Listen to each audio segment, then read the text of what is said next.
हमारे कर्म ही स्वर्ग और नर्क का रास्ता तय करती है। बचपन से लेकर अभी तक हम सभी को यही सिखाया जाता है कि यदि हम अच्छे कर्म करेंगे तो हमको स्वर्ग जाने का मौका मिलेगा, वहीं बुरे कर्म होने पर नर्क में जाना पड़ेगा। यह साधारण सी बात हम सभी अच्छे और बुरे कर्म करने के लिए प्रेरित करता है। वहीं महाभारत इसका सबसे बड़ा उदाहरण है। आपको भी पता होगा कि महाभारत के युद्ध में पांडव धर्म के साथ थे और कौरव अधर्म के साथ थे। लेकिन क्या आप जानते हैं कि जब पांडु पुत्र युधिष्ठिर स्वर्ग पहुंचे तो वहां पर शकुनी, दुर्योधन और दुशासन पहले से मौजूद थे, जबकि अन्य पांडव और पत्नी द्रौपदी नर्क में थे। शकुनी को क्यों मिला स्वर्ग?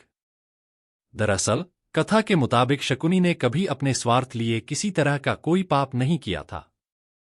वह सिर्फ अपने और अपने परिवार के खिलाफ हुए अपराधों का बदला लेने का प्रयास किया था। क्योंकि अखंड भारत में गांधारी सबसे अधिक सुंदर राजकुमारी थी और शकुनी अपनी बहन से बहुत प्यार करता था। लेकिन पंडितों ने बताया कि द्रौपदी के पति की आयु कम होगी, इसलिए राजकुमारी के पिता महाराज सुबला ने गांधारी का विवाह एक बकरी से कर दिया। फिर उसको बकरी को मार दिया, जिससे कि गांधारी का दोष कम हो जाए। वहीं जब शकुनी को पता चला कि उनकी प्यारी बहन का विवाह राज्य की रक्षा के लिए जन्मांध धृतराष्ट्र से हो रहा है, तो उन्होंने इस विवाह को रोकने का प्रयास किया, लेकिन असफल रहे, जिस कारण वह क्रोधित हुए और बाद में धृतराष्ट्र को गद्दी भी नहीं मिली। वहीं जब भीष्म पितामह को गांधारी का बकरी से विवाह होना पता चला, तो उनको बहुत क्रोध आया कि उन्होंने एक विधवा को अपने राज परिवार की बहू बनाया। इस बात को छिपाने के लिए भीष्म पितामह ने महाराज सुबला और उनके पूरे परिवार को जेल में डाल दिया। उस समय महाराज सुबला और उनके परिवार को खाने के लिए सिर्फ एक अन्न का दाना दिया जाता था, लेकिन महाराज सुबला और उनके परिवार ने वह एक अन्न का दाना भी शकुनी को खाने के लिए दिया, जिससे कि वह उनके परिवार के अपमान का बदला ले सके। इसके बाद शकुनी के परिवार का हर सदस्य भूख के कारण मरता चला गया। तब शकुनी ने अपनी पिता की अस्थियों से जादुई पासे बनाए और परिवार की मौत का बदला लेने की ठानी। शकुनी हमेशा अपने परिवार के लिए जिए और अपने परिवार के खिलाफ किए गए अपराधों का बदला लेने के लिए अधर्म का साथ दिया। इसलिए शकुनी को कुछ समय के लिए स्वर्ग मिला था। वहीं पांडवों ने धर्म का रास्ता चुना था, लेकिन हर पांडव ने कुछ न कुछ गलत किया था, जिसके कारण उनको कुछ समय के लिए नर्क में वास करना पड़ा था। क्यों नर्क गए पांडव? महाभारत का युद्ध जीतने के बाद पांडव हस्तिनापुर में राज करने लगे। युधिष्ठिर धर्म का राह पर चलते थे और उन्होंने 36 सालों तक हस्तिनापुर में राज किया।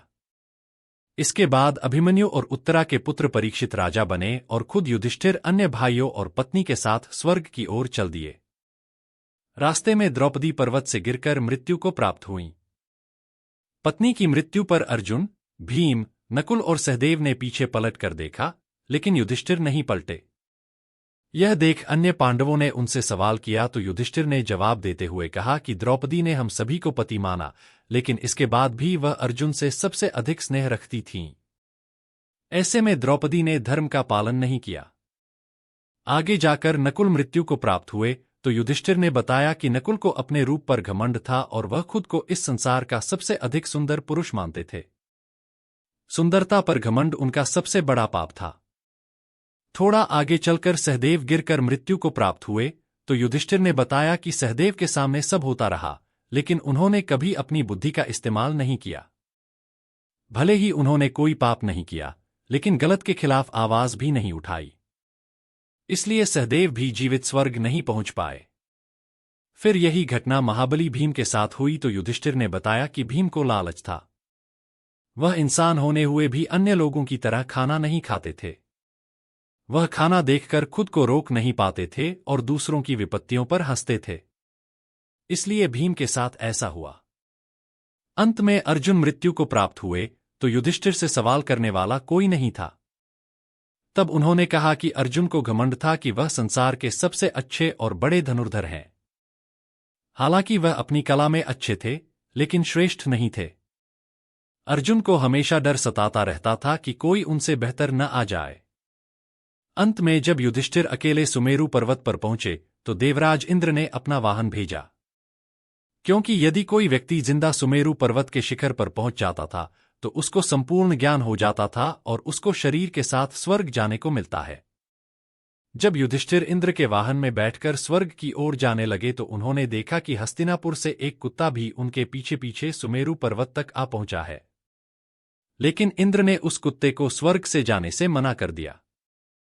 तो युधिष्ठिर ने कहा कि इतनी लंबी यात्रा करने के बाद भी कुत्ता आगे जाएगा या नहीं, इस बात का फैसला वह नहीं कर सकते हैं। ऐसे में देवराज इंद्र को युधिष्ठिर का बात मानने पड़ी और कुत्ते को भी स्वर्ग लेकर गए। जब युधिष्ठिर स्वर्ग पहुंचे तो देखा कि वहां पर पहले से शकुनी, दुर्योधन और दुशासन मौजूद हैं, जबकि उनके भाई और पत्नी नहीं है।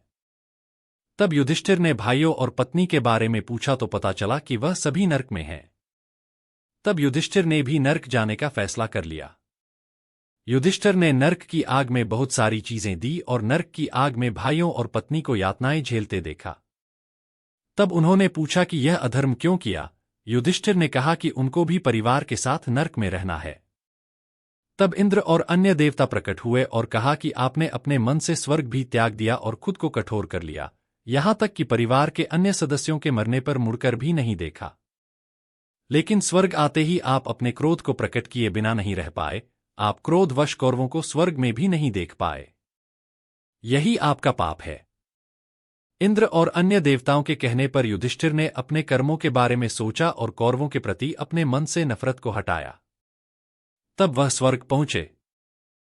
बता दें कि कौरव सिर्फ कुछ समय के लिए स्वर्ग गए थे और पांडव कुछ समय के लिए नरक गए थे। युधिष्ठिर को ज्ञान के बारे में बताने के लिए इंद्र ने यह छल किया था।